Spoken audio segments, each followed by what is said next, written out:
L'objectif de Jean-Michel, devenir le meilleur pizzaiolo de France. Retour sur une histoire qui commence il y a longtemps.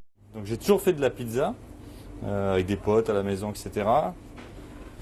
Et un jour, j'ai voulu comprendre un peu comment ça se passait et que ça marchait exactement. Donc je travaillais à la Messardière à l'époque. La nuit, ça faisait 10 ans que j'y étais, je commençais à fatiguer. Donc je suis allé voir mon directeur et j'ai dit j'aimerais faire autre chose. Il a accepté, il m'a payé une formation de pizza auprès d'un ancien champion du monde de pizza qui est à Cap d'Aille. Ancien champion du monde. Ouais, il fait des formations pour tout le monde. Hein. Et j'ai appris ma première façon de faire la pâte chez lui. Puis on a ouvert, non sans mal. Alors moi ce qui m'intéresse, c'est cette passion que tu as conservée pour faire participer au concours. Ah bah ouais, voilà, donc il a fallu s'accrocher d'abord parce que à Cavalière des pizzerias, il y en a beaucoup. La pizza est pizza. Hein. Voilà. Après, il y a beaucoup de choses. J'ai voulu avancer. Donc je suis allé voir il y a déjà 5 ans la finale du championnat de France à Paris. Et il y avait mon formateur de Cap d'Aille là, il me dit oh, faut le faire et tout. Je dis non parce que moi si je fais un concours, j'aime pas perdre donc je voudrais pas me ramasser quoi. Donc je suis reparti et j'ai commencé à chercher d'autres méthodes de travail. Bon, sur internet on trouve plein de choses. J'ai approfondi, je me suis amélioré. L'année dernière j'ai fait le concours à Marseille où j'ai fini 9e, donc ça m'a qualifié pour Paris, la finale, où j'ai fini 30e. Et à Paris je rencontre un mec qui me dit moi j'ai fait une formation avec tel mec. Il va t'apprendre une façon de faire la pâte qui est autre chose. C'est aussi un ancien champion du monde. D'accord. Il s'appelle John Berg. Et cet empattement-là, ça s'appelle une biga, donc qui est assez compliqué à faire, qui ne donne pas droit à l'erreur. Mais le résultat, c'est qu'à Paris, malgré tous mes problèmes, parce que je suis monté, donc j'ai eu pas mal de soucis de froid, etc. Mes boulons gonflés. Et j'en suis sorti, quoi. Pour le concours, Oui. bon, le plus de points, de toute façon, c'est la technique d'empattement, la cuisson. C'est ce qui compte le plus, quoi. Ok.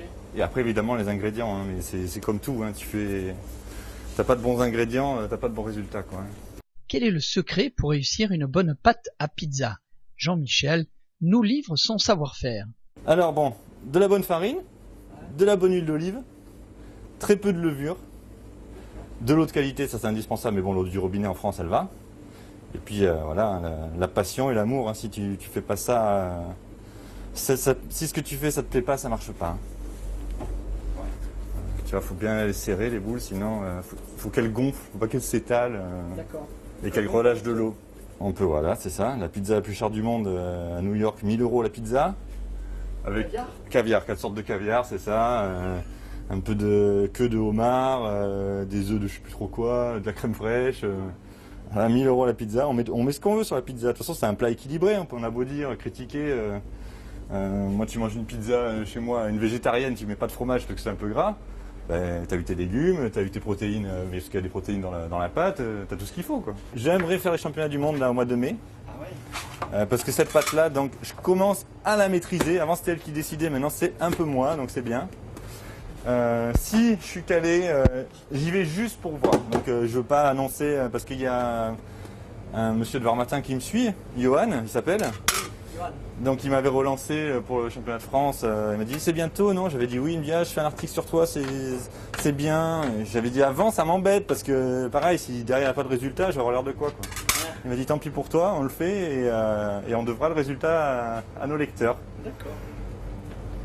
Bon, déjà personnellement j'avais la pression, mais en plus vis-à-vis de lui, je l'avais encore plus. Donc là si je vais, c'est à Parme. À Parme? Oui, j'y vais, je pars une nuit avec tous mes trucs et ma glacière. Je fais mon concours, je reviens le lendemain et je dis rien à personne et j'aurais vu comment ça se passe. Juste pour de l'expérience. À moins d'être, moi je suis pas doué, c'est que le travail qui marche. Donc voilà, si tu es doué, tu peux arriver et exploser quoi. Mais si tu n'as pas d'expérience, déjà je parle pas italien, je suis pas un mec qui fait le show, enfin les Italiens c'est tout ça quoi. Là-bas c'est 500 personnes en 3 jours, il y a 10 fours d'alignés. Le maître artisan là, qui m'a formé, il m'a dit l'année prochaine c'est toi qui es sur le podium. Voilà. Okay.